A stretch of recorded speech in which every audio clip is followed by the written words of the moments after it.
I know maybe it doesn't feel that way, but it's an important MLS match, in conference match, and 3 points on the line, just like there were on Thursday. And so, that's how we treat it. And obviously, you look forward to the schedule and to see what's around the corner. And you have Open Cup Wednesday, and then Columbus, and then Real Salt Lake. So there's plenty of games and important games moving forward. And so I think you mentioned it. Thinking game to game is really important without obviously losing sight of long term and freshness and health of the players. But it's a tough task, and we celebrated on Thursday night, recovered yesterday, and we're back at business today. Yeah. Timothy won't be available. Any other players definitely not an option for you? Um, right now, we're still questionable with Aaron Long, but that's the only other one. And when we spoke last time, you said rotation would come Galaxy, Houston. So it seems like the Houston game is set up for rotation. Is that the expectation? We could, yeah, we could. Not giving anything away No, on that one. no. It would seem like the game did. I mean, what's your priority for Open Cup? Because obviously it was a priority coming into the season. So keep throwing out strong lineups over and over again can be challenging. It is challenging. It's the players have been great. Our medical and performance staff have been perfect, nearly perfect, I should say. Keeping players healthy and getting them back in a timely fashion. Um, yeah, rotations are normal, and it's good, and we trust all of the players on our roster, and everybody will contribute to a winning season, hopefully. When we actually do that, a lot of factors go into play, so there isn't a master plan or a blueprint for the entire season set on day one. It just have to kind of evaluate each situation, evaluate the opponents. Maybe on Wednesday is the day to rotate and not tomorrow. Uh, we're going to speak to Edward a little bit. What have you made of him and his production for you guys, and sort of his ability to be a leader and all the things he was when he was here previously coming back? First chance for you to work with him. What have you made of what he's contributed? Well, I hadn't seen him before. I obviously met him when I was here with the second team.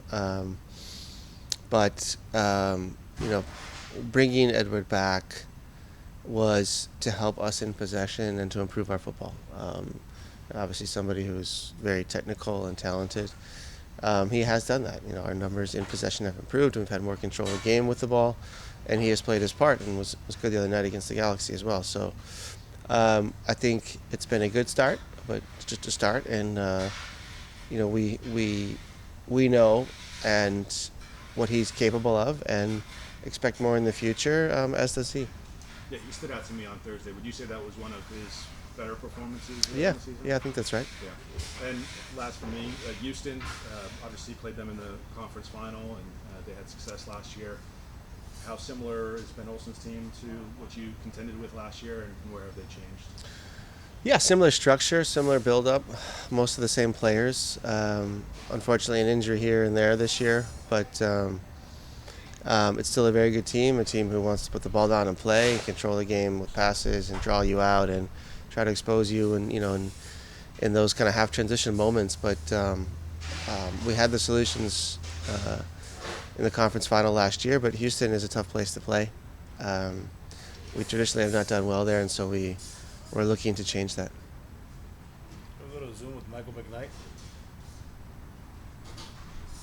Thanks, Alonzo. Thank you, Steve.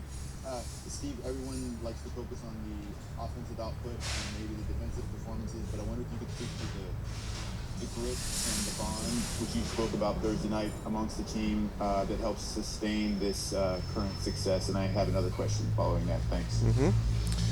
Yeah, I would. If I had to categorize, grit and the ability to suffer and the bond within the group, I would categorize that more towards the defensive side of the game. But our attackers here at LAFC are rewarded with a lot of chances and goals, but they put a lot of work in for us and really set our defenders up to succeed. And I thought that may have been the difference in the evening. We showed the ability to go the extra mile, to suffer, and to stick together, and to really grind it out. And that's what this team has been like for the last 2 months, certainly. And that's what we try to be all the time, but it's maybe not always possible. But over the past 2 months, the defensive effort has been brilliant. Lastly, Hugo Lloris, again, not much was asked of him Thursday night. Made a few key saves, but his ability to lead and distribute and use his voice as part of his performance seems like an ongoing theme of this current success. And I wonder if you could speak to what he does when he's not called upon to make a diving, sprawling save. Yeah, it's a bit of a shame because he is a great goalkeeper. We don't use him very often, but as you pointed out, we do use him in build-up, and he has a lot of key passes every game, unlocking presses, gives us the ability to move the ball in the opponent's half, making quality decisions, setting up our defenders in better positions, not setting them up to fail. I think our build-up play has been very positive in the sense we haven't given up, made too many mistakes, which has invited attacks from the opponent or counterattacks, and a lot of that has to do with Hugo's decision making. And we couldn't be happier. And in the locker room, he is one of our leaders as well. The on the field stuff is hard for me to comment on. I don't hear anything. It's too loud in the stadiums, and Ante and Mark and Oka are yelling at me the whole game, so I don't get wind of what goes on out on the field. But certainly Hugo has been amazing for us and a blessing this year.